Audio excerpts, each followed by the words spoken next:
Ladies and gentlemen, this is El Cochino, Tom Lawler, and I'd like to welcome you to the podcast that puts the lotion on its own skin, LuchaWorld. Bitchin'. Welcome everyone to LuchaWorld Podcast episode number 124. Fredo Esparza here, and this week we look back at Triplemania XXVIII, followed by everything that happened afterwards. Actually, even before that, there was news about AAA prior to that, but it really got a lot worse after Triplemania for AAA. And we'll also talk about the recent passing of Dr. Alfonso Morales. And, I mean, unfortunately, there's been a lot of bad news the past couple of days or the last week or so when it comes to Lucha Libre. So, hopefully this won't be a completely depressing episode of the LuchaWorld Podcast, because we do talk about Triplemania, which I thought was a very good show. But once we got past that, although I think even during that show we kind of had a feeling there might be something more to come from AAA, because about I think a few days prior to the Triplemania show, there was the Cubs fan actually reported that there was a legal battle between Lucha Libre FMB and Promociones Antonio Peña within a California court, which is basically AAA suing AAA. You have the group that is represented within Lucha Libre FMB that consists of all the people that started kind of got involved with trying to expand it internationally, like, you know, their involvement within Lucha Underground, other digital platforms that they were trying to do. Anything they were doing internationally, they had an involvement. The group included Alex Garcia, Antonio Kay, and John Fogelman, and they are suing Dorian Roldan and Maricela Peña, who is the Mexico AAA side. They are claiming that they own rights to any money AAA would make outside of the borders of Mexico. So that's been a big issue that I think is going to be not only the big news from this 2020, probably number 2 right behind COVID-19 and how it's impacted everyone's lives, not just Lucha Libre, but fans, people everywhere. But, you know, as far as within Lucha Libre, the fact that this lawsuit could very much change AAA as far as what happens beyond this year and into 2021 and further along, because we don't know what's going to happen. We'll talk about that after we go through Triplemania, because really the second part of the whole story came about a few days after Triplemania. But, you know, Triplemania was actually a pretty good show. Of course, it was an empty arena show held at the Arena Ciudad de Mexico on Saturday, December 12th. And really, I think that was the only thing I thought was the only negative about the show, was the fact that there were no fans. And I kind of still feel that with Lucha Libre, if you don't have fans, there's a little bit of an element that is completely lost. I think singles matches all over not just in the United States or Japan, even in Mexico, singles matches work perfectly fine. But since Lucha, there's a lot of trios and multi-person matches, it makes it very difficult for those people to get reactions. Not to mention the wrestlers that depend on that because of their gimmicks. It makes it a little bit more difficult for them to do to really come across a little bit bigger than they do when it's an empty arena. But the show I thought was pretty good. If you're unfortunately, I think you could still watch in the Lucha Azteca YouTube channel. You could search that out. I think they have the second half of the show, from about the Marvel characters all the way to the main event. But everything else, unfortunately, I wish I could tell you guys to check it out, but it really isn't. Even on Facebook, I think there was only like the second half of the show. The YouTube, we'll talk about that later, like I said, but the video when it was on YouTube, it was quickly taken down, which at first people thought, maybe they're just getting rid of something that didn't pass the YouTube requirements, that either doesn't get a strike or doesn't get caught by another company. And obviously there was a lot more on the show besides just AAA, the wrestlers themselves. And even the music that they use now, it's very it's more of AAA music than anything else. So I don't think that would have been an issue. But yeah, as far as that show, I thought the last two matches were excellent. The title match between Kenny Omega and Laredo Kid was awesome. The main event with Pagano and Chessman was a spectacle, but it was a really well done spectacle. And then the first two matches I thought were pretty good. The middle part of the show was a little bit more difficult, including the Marvel Lucha match. I wasn't a big fan of it. It kind of just felt like a match with guys doing move after move after move, which is kind of like taking away the essence of Lucha Libre and just doing move after move. That's kind of what it felt like more. So it and then there's the women's match, which I thought was really, really bad. I'm glad I wasn't the only one. I think Dave Meltzer gave it a dud. I totally agree with that because I was expecting.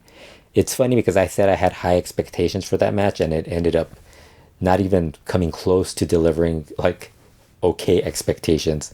But I heard a few people say that they didn't have high expectations for that, no matter what. But I kind of had just because the 6 women that were listed are all pretty good. And it should have still been good just because there was enough good workers in the match where it should have been a good match. But let's start with the opener. Poder del Norte, Carto Brava Jr., Mocho Cota Jr., and Tito Santana beating Dinastia, Maximo, and Mr. Iguana. I thought this was a good match. Dinastia replaced Nino Hamburguesa in this match. You really, honestly, like between the technical side with Nino Hamburguesa was more of a crowd-pleasing type of trio.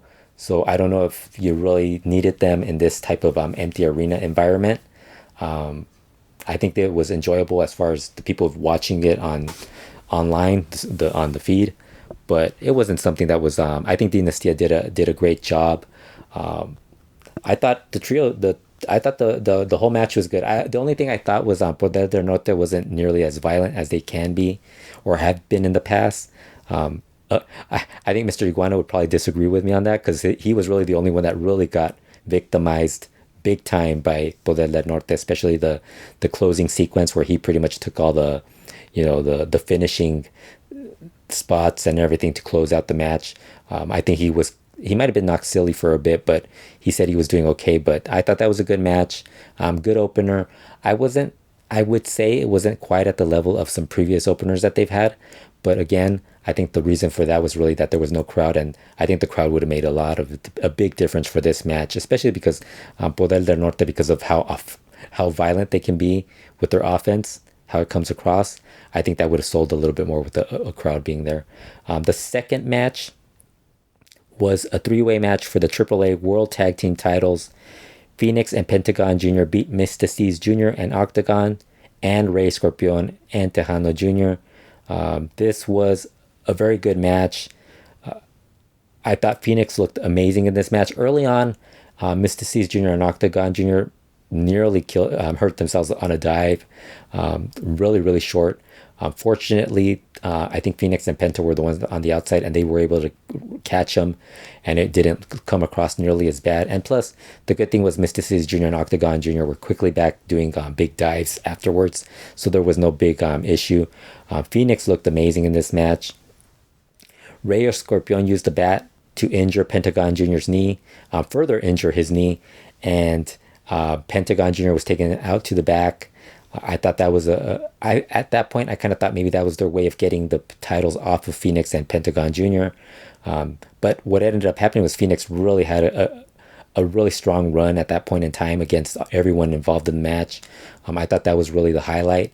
And then Pentagon Jr. returned, and he and Phoenix were able to retain the titles. I thought that was a good thing to do. It's probably best not to have guys lose titles during empty arena, the era of empty arenas. So maybe it made more sense just to keep it on them and wait till there's a crowd, because crowds, obviously you want that pop when a title change happens. After the match, Taurus came out and he and the other mercenarios attacked everyone. Hijo del Vikingo then came out and made the save, and Hijo del Vikingo looked amazing. He did a couple of good moves to close out the him rescuing Octagon Jr. and Mysticis Jr. That pretty much seems to be setting up Jinetes del Aire versus Mercenarios. Who knows if that's even going to happen, because given what the situation, we can't really give a definite answer as far as what's going to happen with AAA going down the road. But like I said, that was a good match. That was then followed by the Copa Triplemania Femenil. I think this match, when they first announced it, was pretty solid. They had 6 women involved, but it ended up being Lady Shani ended up winning, beating Fabi Apache, Lady Maravilla, Chica Tormenta, La Hiedra, Hades, Pimpinela Scarlata, Mamba, and Big Mommy. Like the last 3 were people that were just added into the match. This match was Royal Rumble rules. Early eliminations being done, thrown over the top rope, with the final 2 then being determined in a regular singles match. At first, it kind of seemed like that wasn't going to be the case, because there was a little bit of confusion. Only, I think Hugo Savinovich was the only one that kind of knew that this was going on, because he kept bringing up that the rule was over the top, but there were a couple of people online that weren't really sure, and I think even Jose Manuel Guillen was a little bit confused, and then later on, as people were getting thrown out over the top rope, he realized that was the case, so they were able to keep going with that. The order of elimination was Hades out first, and she had a really cool new outfit, kind of like I guess it's Japanese-inspired type of thing, like a cat. I thought it looked cool. Followed by Big Mommy, Chica Tormenta, Mamba, Pimpinela Scarlata, Fabi Apache. And then the final 3 were La Hiedra, Lady Shani, and Lady Maravilla. Lady Shani then submitted Lady Maravilla to win the match. Getting to the final segment, where it was just the last 3 women involved, was really rough. Match was not good at all. Even when the final 3 women were in it, I think there were moments where they just could not do stuff properly. La Hiedra tried to do a submission spot where all 3 women were hooked together, and somehow that just looked like when she went for it, it just looked like all 3 of them were laying on the mat. Did not look good. Horrible spot right there. And then once La Hiedra was eliminated, Lady Shani went into submission maestra mode. And that's pretty much all she did against Lady Maravilla, and finally won the match. I thought that was like the cool spot. I wasn't really this match just was not good at all. Underperformance. I was not impressed with this. And the only, like I said, the only cool thing was at the end when Lady Shani was doing all the submission holds. At the end of it, Lady Flammer ran out and attacked Lady Shani, joining Lady Maravilla and La Hiedra. Looks like they're going to be a new faction. I guess she replaces Kira in that group, because Kira's still not available right now. So Lady Flammer has the look. I think people were always wondering when she was going to be in either AAA, not so much CMLL, although she has mentioned that she had some interest in working in CMLL, but she just doesn't fit that. She's too young. I mean, let's be honest. If you're young and talented, I don't think your ideal spot is CMLL, especially given the current situation right now. I thought she looked solid in this. That group should be interesting, but like I said, this match was really probably to me the worst match on the card. That was then followed by Los Psycho Circus, Monster Clown, Murder Clown, Psycho Clown beating Blue Demon Jr., LA Park, Hijo de LA Park. Blue Demon Jr. and the Parks did not get along, had issues throughout, which pretty much led to Psycho Circus getting the win. I thought this was probably the second weakest match on the show. Psycho Circus worked hard, but I mean, there was even a spot where I think it was Murder Clown nearly, like, if LA Park doesn't get any closer, for whatever reason, there was at least one near brutal dive miss that happened in this, and where they were very short in their dives, and I thought Murder Clown could have been murdered, or could have gotten hurt seriously in that, but LA Park was able to catch him, and he actually mentioned that he got hurt during the dive. So, but for the match itself was really kind of just LA Park walking around looking for weapons. Very slow match. Nothing very interesting happened during this match. Not one of the stronger matches. It was kind of cool seeing Psycho Circus back together again. But again, part of the charm of Psycho Circus is like their entrance and them kidnapping a kid. There was no kids there, so there was really nothing there to really like differentiate this, and there was really nothing to this match. After this match, well, actually, I should mention some of the stuff that happened during the early portion of the show. AAA, during the show, they had a dance segment featuring Charo Gonzalez, which led to the AAA Hall of Fame ceremony for La Parca, the AAA version, the second one, who was inducted by Maricela Peña, Dorian Roldan, and La Parca's son, who is pretty much currently wrestling as Caris La Momia, and will at some point, the belief is at some point he will be taking over as La Parca down the road. They also had the band Molotov play a couple of songs midway through the show, which was really a nice touch to it. I thought that really made the show come across big time, because Molotov is a pretty big group from the, I mean, still right now, but from the past, and they were a good get for Triplemania. They also had Barbie Villela, who is Puma King's wife, and Ana Carbajal were on the show doing interviews and promos, promoting stuff for the show. I don't know if that's going to continue, like I said, because everything with AAA is to be determined because of what happened after the show. The fifth match on the show was Terror Púrpura and Venenoid beating Aracno and Leyenda Americana. This was the Marvel Lucha Libre debut match. Rudos continued their attack on the technicals until the lights went out, and when they came back on, La Estrella Cósmica, who was Lady Maravilla, appeared and cut a promo. I thought it was an okay match, but really didn't come across very strongly. I also was not impressed with the gear that the guys were wearing. For a Marvel involved, not just Marvel inspired, Marvel involved characters. I would have thought Marvel would have asked to put in a little bit more work. Because honestly, we've seen Volador Jr. do at least a couple of these characters, and he comes across. The look is way better than what these guys were wearing. I wasn't that impressed with it. Even Ares does a really good job of looking like a bit more of a Venom looking character than some of what these guys were. Honestly, there's a lot of luchadors that have done it. Volador Jr. primarily, but I wasn't that impressed with the gear that they had on. For the most part, you could tell right away who was who. But the easiest to figure out was Terror Púrpura, which it immediately looked like Brian Cage. Venenoid was Taurus. Aracno was Leo Rush. And Leyenda Americana was Daga. And obviously, like I said, Estrella Cósmica was Lady Maravilla. The plan at that point in time was that there was going to be more Marvel characters. Now we don't know because of this deal this lawsuit that's going on. Who knows? We might actually have Marvel lose interest in working this all out again. Who knows what's going to happen with that? Like I said, but the match itself wasn't particularly that strong. I wasn't expecting much out of this, but I think the trouble with this is that in order for this to have come across a lot stronger, they really probably needed to do the technicals had to be a little bit more of a high flying type of guys. And the Rudos probably had to be allowed to be a little bit more aggressive. And I don't know, I didn't think it was that strong of a match overall. That was then followed by the Kenny Omega beating Laredo Kid to retain the AAA World Mega Heavyweight title.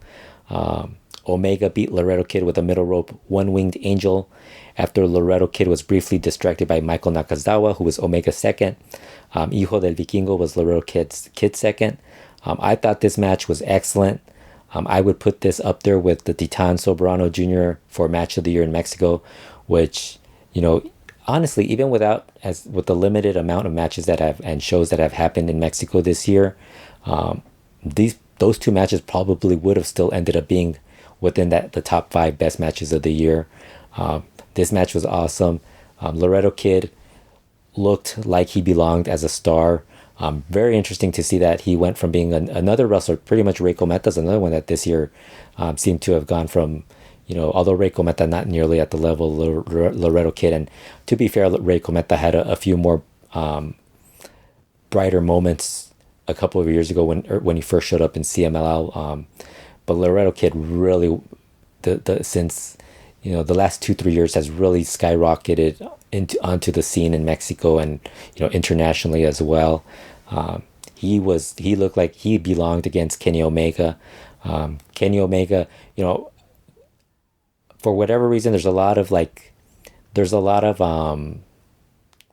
people that aren't big fans of him, but I think what works for him as far as being the AAA World Mega Champion is that he's able to work with some of the guys that normally wouldn't get heavyweight title matches, like Phoenix, Dragon Lee, Laredo Kid. Usually when they would go with a heavyweight champion, it would probably be like Dr. Wagner Jr. or somebody who's more of a veteran, and usually those guys would stick to working with other main event superstar, already established superstars, not giving a younger guy the opportunity, as opposed to like what Kenny Omega's been able to do. And I thought this match had some good spots. I really dug the spot where Laredo Kid and Hijo del Vikingo jumped off of those giant tires onto Kenny Omega and Nakazawa. This was a really well done match. I definitely recommend people watching this. It's on the Lucha Azteca, the version of the Triplemania that Lucha Azteca has on their YouTube channel, so you could still watch that on there. I'm assuming it's still on there. Honestly, at this point in time, who knows? By the time you listen to this, it could be all a complete mess. What's going on? But like I said, this match was awesome. I really think Laredo Kid is somebody who should probably already, if he wouldn't have gone on that show where he's stuck on an island for several months, I think he was definitely going to be somebody that would have been right now on AEW shows on a regular basis. Unfortunately, he went on that show and he wasn't able to make it on time for AEW. But hopefully they give him a chance. After that, we get the main event, which is Pagano beating Chessman in a hair match. Pagano got the win by going with the air raid crash off the stage onto a pickup truck with a table in it. Los Mercenarios, Los Jinetes del Aire, and Lady Shani all got involved at certain points in the match. This was a really good match as far as what it is as a trying to be a death match, although it was a little bit more toned down for a Pagano match because there was no fire. They did go through ladders and tables. Usually it was the guy who was setting up the ladder or the table that ended up going through that piece of furniture. Pagano looked like he was in pain, just the number of times he went through. That one time he went through the ladder, that did not look like something that did not look like it went smoothly. And Chessman the same. I thought the post match head shaving was great. They had Chessman's daughter come in and shave his head or cut his hair off, and as he's doing that, he's tossing the hair at Pagano, like telling him, "Here, you could have it," and just throwing it at him. I thought that was great. I thought it was a really good match, very enjoyable. Over delivered what I expected because I'm not really a big Pagano fan, and Chessman, he's probably like somebody who was far better, early in his career in the last couple of years because of everything he's done and gotten older. He's not as good as he once was, but he still delivered, and he's still somebody that's willing to put his body on the line in big matches, and you can't discredit these guys because they put a lot of effort into their match. Even if you're not a big fan of the death match style, I thought that was something that they really delivered well. And to be fair, this is something I will say across the board for everybody involved. The effort on this show was far better than I've seen from CMLL guys at certain points, just because they kind of looked like they were really excited to be out there, wanted to entertain the fans, knew what was at risk, and that pretty much led to a really good show. And I really enjoyed it. I thought it was a fun show. Unfortunately, what followed was all just bad afterwards. But like I said, if you told me to rate Triplemania, I would probably give it about a 9 out of 10. 8 out of 10, really. 8 to 9 out of 10. Like I said, the only thing I really didn't like was the women's match, and the Psycho Circus match I could have done without, but even that was okay. And even the women's match I thought was, it wasn't that long. They've had a couple of Triplemanias that have almost gone like what seemed to be forever, which usually is about 40-45 minutes. This wasn't that long. And the other thing I thought was really helped was I really enjoyed the Hall of Fame segment that they did for La Parka, and also the Molotov concert. So really, like I said, 9 out of 10, I would give that, because of everything else and how great the final matches were really good. Really enjoyed the show. I would say check it out, but like I said, search out the Luchasteca YouTube channel and see if it has it on there. You'll get at least half the show on there. But unfortunately, like I said, we got to talk about the rest of the stuff, because a few days later, AAA's YouTube channel had been terminated. That's right. Their channel was terminated. At first, we noticed Triplemania was taken down from there, and nobody really thought much of it. Just said, maybe they're just editing out some of the stuff that they don't want on there for music rights or whatever that's cutting into the monetization of the video. But then pretty soon the entire channel was terminated. It's gone. Who knows if it's going to come back? Who knows if it's going to come in a different variation? Nobody knows. A few people have contacted AAA to find out what's going on, and they haven't heard back from them. They did not hear anything from them. So, for all we know, it could be done. It could be they might have to restart another YouTube channel, maybe under a different name. I don't know. I mean, that's the other thing I was thinking about this lawsuit. At first, I didn't think nobody really thought it was the lawsuit necessarily, but then a couple of days after that, the Facebook page became only the AAA Facebook page became only visible to those in Mexico. So I guess that's what's going on. They're pretty much only being allowed to be viewed in Mexico, and I'm pretty sure that's the lawsuit. Which really is, I don't know, like you're trying to get the most money out of the AAA Mexico side of things, and you lose the YouTube channel. So suddenly, whatever amount they would have made from the last week all the way to however long they're going to be terminated, which could be forever. You're talking about, who knows how much, hundreds of thousands of dollars, and they're not going to get that. Seems like a bad business decision. With the Facebook page going down, only being visible in Mexico, and the YouTube channel being terminated, it continues the trend of within Lucha Libre tradition of every time there is good news, or usually bad news follows, or the vice versa. I don't know what's going on with this. I would have. It's amazing that this deal just. I mean, it doesn't really surprise me, because we've seen other a lot of when it comes to business, there's all sorts of issues the more people you add into a business deal, the worse it get. The more likely there's going to be issues within that deal, and this is kind of what happened. I don't even know what if this will lead to another issue with Marvel maybe backing out of their deal with AAA, and at this point with the COVID-19 pandemic going on, who knows what's going to happen with AAA. I'm really curious to see what's going to come out of this whole situation with AAA. I would not be shocked, like if they started they just started under a different promotion or something, and they kind of just leave the Promociones Antonio Peña and all that, having to deal with the legal issues, and that's what it's going to get. I don't know, like they'll switch over to another business name or something just so they could get out of it, with new logos and stuff like that. Just, I don't know. I think there's something's going to happen where it's they're going to have to settle it, because this is a complete mess. How many years have we seen AAA talking about how they're going to be an international promotion? I constantly, and it's funny because we're going to talk about Dr. Alfonso Morales. And I was watching an interview with him where he was talking about how he was really praising Dorian Roldan as far as being a businessman. For whatever reason, this, and it's not just him. For whatever reason, this always seems to happen with AAA. Some sort of weird business issue happens. And, maybe it's just the people involved just don't really read the fine print in deals. And, this happens. I don't know. It just seems really bad, just something that they could have...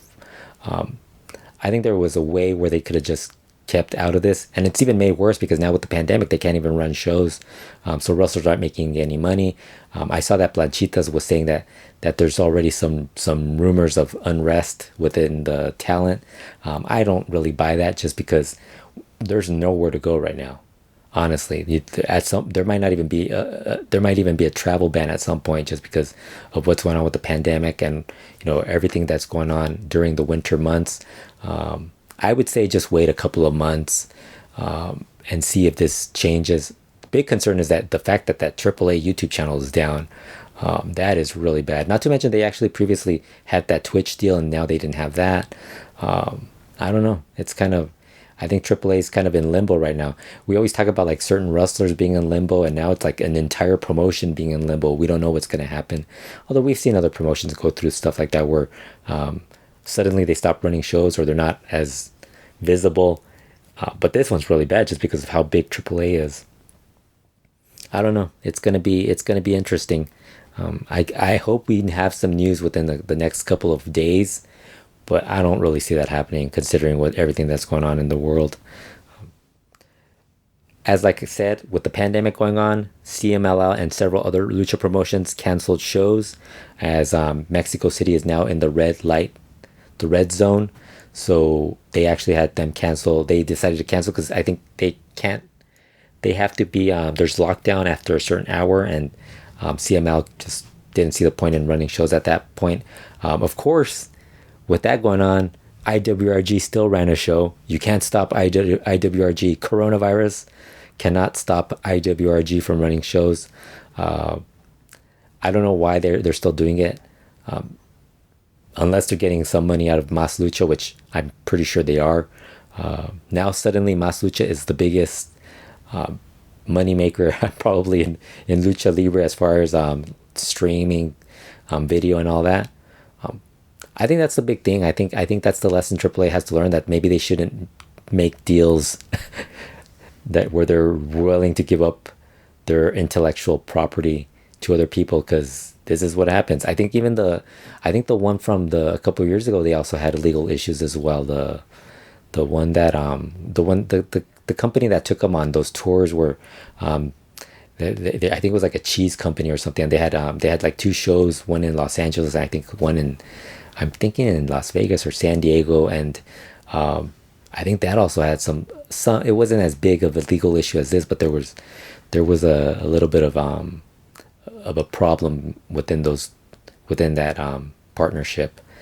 So, and even like Lucha Underground, when that broke up, it kind of seemed like something weird happened there as well. Every single deal that they've made, something's happened.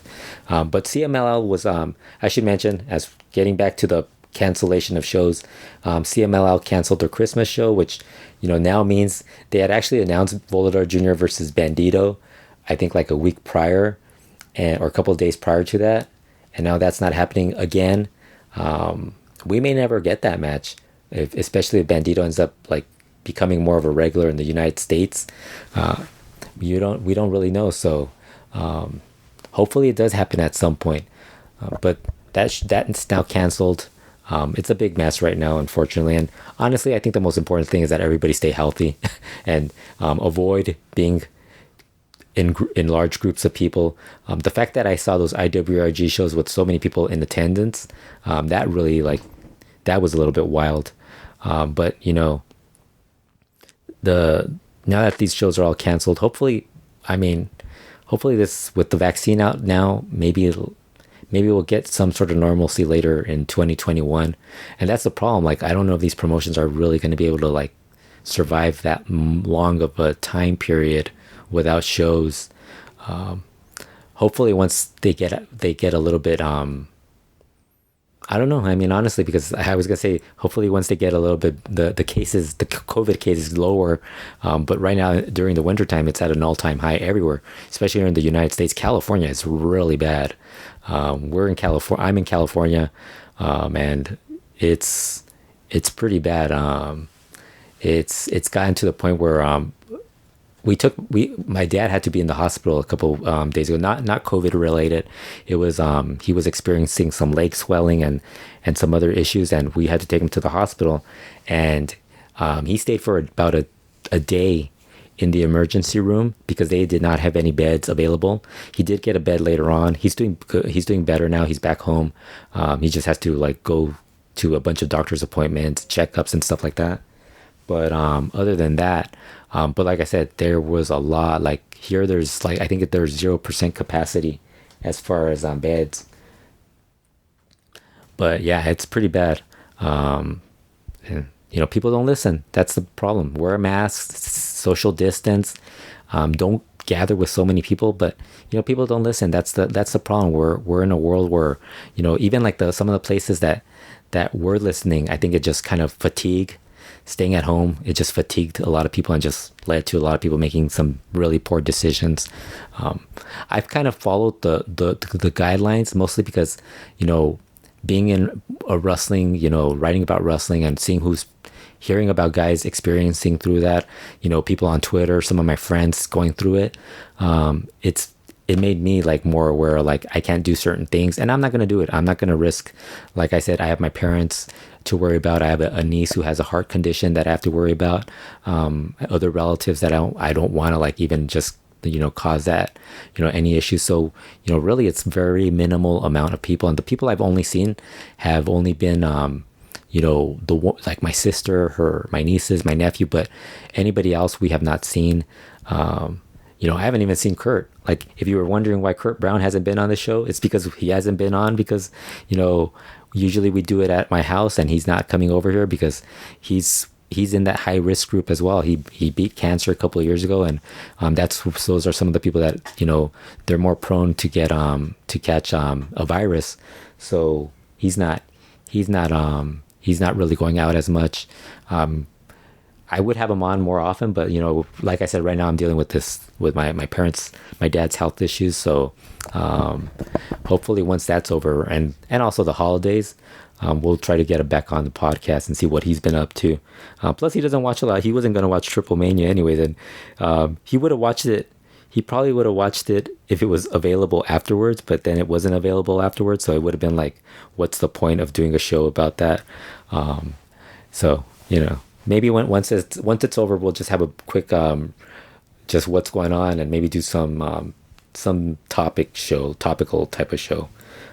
He's done the Patreon. If you guys are wondering, if you missed Kurt, he's done a couple Patreon shows. He's been on there. We did 2 episodes of Titanes in the Ring. If you're really dying to hear Kurt Brown on a podcast, plus he does a lot of shows. He's done 605 Super Podcast, and I think there's like a couple of other podcasts that he does appearances on. But yeah, like I said, once this is over, I really hope we come back to some sort of normalcy and we could get back to doing our regularly scheduled podcasts. So the other big news was Dr. Alfonso Morales passed away on Thursday, December 17th from kidney failure at the age of 71. Like I was talking about with my dad, the day Dr. Alfonso Morales passed away was actually the day that we took my dad to the hospital. And so it was a little bit difficult to like get the news. When I got back home, I saw that Dr. Alfonso Morales had passed away. And that's when I was like, wow. And that's the other thing. If a relative gets sick or and you have to take him to the hospital, you can't really stay with him. He's pretty much there alone, and you have to call the hospital and get some updates and stuff like that. And that's kind of a pain in the ass. But fortunately he's back home.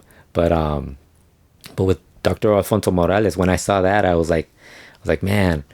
I was really bummed out because, he was one, as far as announcers, I think he's probably you kind of put him up there with Jim Ross, Lance Russell, Gordon Soley, the level of announcers who are larger than life, have they're the guys who like kind of define an era, a time period in professional wrestling, a territory. Alfonso Morales pretty much did that for Mexico. He might have been a far bigger name than the other guys because he not only did he do wrestling, he did boxing. He was very well respected in those two what they called sports, and he also did a lot of reporting, contributing and being part of Super Luchas and Boxy Lucha, so and other newspapers. So that was actually something that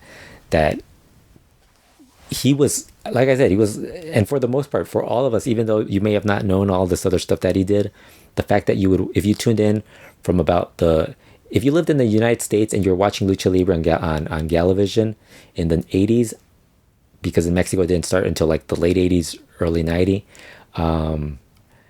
you basically were familiar with, you basically grew up listening to Dr. Alfonso Morales. I mean, honestly, that was the guy that you heard.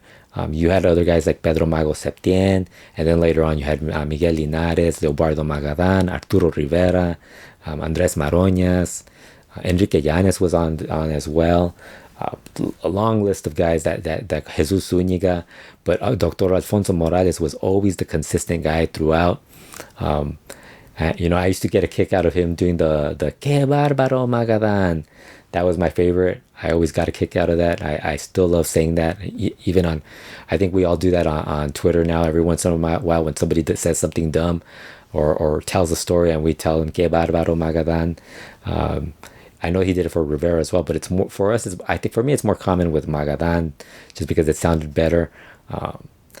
And then you also had like the close of the show with Televisa Deportes, la mejor lucha libre, Televisa Deportes, la mejor lucha libre del mundo. That was also the other tagline. So many phrases. A lot of the nicknames that a lot of the wrestlers, Geniecillo Azul, El Maestro Lagunero, all these nicknames, they would not have gotten over without Dr. Alfonso Morales. And I think that's what was cool about it. Even during, I was watching a lot of his, since I watch a lot of the older stuff, you hear him, like a lot of the wrestlers would always like thank him and the other announcers for like making them bigger stars, because without them they wouldn't have been big stars. There's somebody posted a brief clip of LA Park greeting Dr. Alfonso Morales and telling him how he thanked them because he was a big part of Lucha Libre, and without him he wouldn't have been a big star. Same thing with Rey Mysterio Jr. and guys like that. And he and of course at the end, at being LA Park, he tells them "So long, Tinieblas." That was the other thing, the Tinieblas running joke that never ended, where people kept saying Dr. Alfonso Morales was Tinieblas. I thought that was a cool, like a fun thing. And then he would always disappear whenever Tinieblas was wrestling, to keep the mystique, the rumor going. I thought that was funny. It went on for a long time. He's somebody that, he's going to be very missed, just because he was the voice for so many years. I mean, we're talking about the beginning of Lucha on Galavision back in 82, 83, all the way up to about, I would guess, early 2000, like 2010 through 2012 or so. I mean, he was on. I mean, he wouldn't be on. I think towards the end of his career, of his run with Lucha on Televisa, he wasn't on all the time, but he would pop up every so often. But yeah, he was such a big part. I mean, I remember him calling all those all the Rayo de Jalisco Junior Cien Caras match, the Villano 3 Atlantis match. That's one of those moments where, I remember Rey Mendoza was so sad, was crying, very emotional, and Dr. Morales and all the announcers were kind of emotional as well. That was a cool moment. And then there's also, I always enjoyed when he would start arguing with the Rudo announcers, where he would walk off. Him and Miguel Linares would walk off and leave Leobardo Magadan alone talking, or Jesus Zúñiga, they would leave him alone there talking, to close the show. I thought that was always fun to watch. It's sad to hear that he passed away, but he gave us so many cool moments. And his philosophy in life was really something that I think we all should follow. I wrote an obit for him. Check it out. I noticed Dave Meltzer wrote one really quickly as well, and he did. I thought his was excellent as well, as was Ernesto Campos over at Super Luchas. They all wrote really excellent obituaries for him. Each one of them had their own stories. I try to add as much as I possibly could that was a little bit different to it, but for the most part, I think it's just cool to like talk about him and his importance in Lucha Libre, which was huge. I mean, he was a huge part of getting Lucha Libre over. The announcers, I think people don't realize how big the announcers are, and sometimes promotions will just not see that. and just throw in guys that don't really deliver. And a lot of times it's the announcer, because I've been fortunate. I grew up listening to Jim Ross when he did Mid-South and UWF Wrestling, and then later WCW and WWE. And then Dr. Alfonso Morales doing Lucha. And so that was, to me, was like, that's what I grew up listening to. And then, obviously like Bob Caudle and guys like that, Mark Lawrence with World Class, they become a big part of your wrestling viewing, where it's not just the wrestlers that you're not only watching the wrestling, you want to hear the announcers. Same thing with the Japanese announcers. I mean, if you don't hear them being emotional, odds are if I didn't hear that level of emotion during those matches, I would probably not even be as excited about watching a lot of the Japanese wrestling at that time, because a lot of times that's what catches your eye, and then later on you start discovering that, I need to watch all this other stuff. And that's the same thing with Lucha. I think that's what Dr. Morales brought. That was it's been a rough month of December in Lucha Libre. Like I said, we had an all-time positive moment with Triplemania, but even that, there was a little bit of a cloud because of the lawsuit. And then what followed with the AAA losing its YouTube channel. In the last year we've lost two pretty big Lucha YouTube channels, with the Cubs fans YouTube channel, now AAA. Who knows what else is going to happen, because it's very unfortunate that these channels are just disappearing out of nowhere. And I don't know if it's going to be something where we're going to have to get like some way to access these shows. It's going to be a pain in the ass to watch these shows. Although, like I said, if they allow the Lucha Azteca show to appear on YouTube, I think we should be okay for the time being. And like I said, even right now, like there's not a lot going on right now with the pandemic. So that's about it for this week. Be sure to visit LuchaWorld.com for all your latest Lucha Libre news, and for old school wrestling reviews, go out and check RetroWrestling.com for added content like podcasts, the Lucha Magazine write-ups, and the Video Vault that's available at the $5 reward tier. Check it out at our Patreon at patreon.com/LuchaWorld. Also, be sure to check out the Retro Wrestling YouTube channel, where you can find more content like the Retro Wrestling reviews. The LuchaWorld Podcast is on there as well, in case you would rather listen to it on YouTube.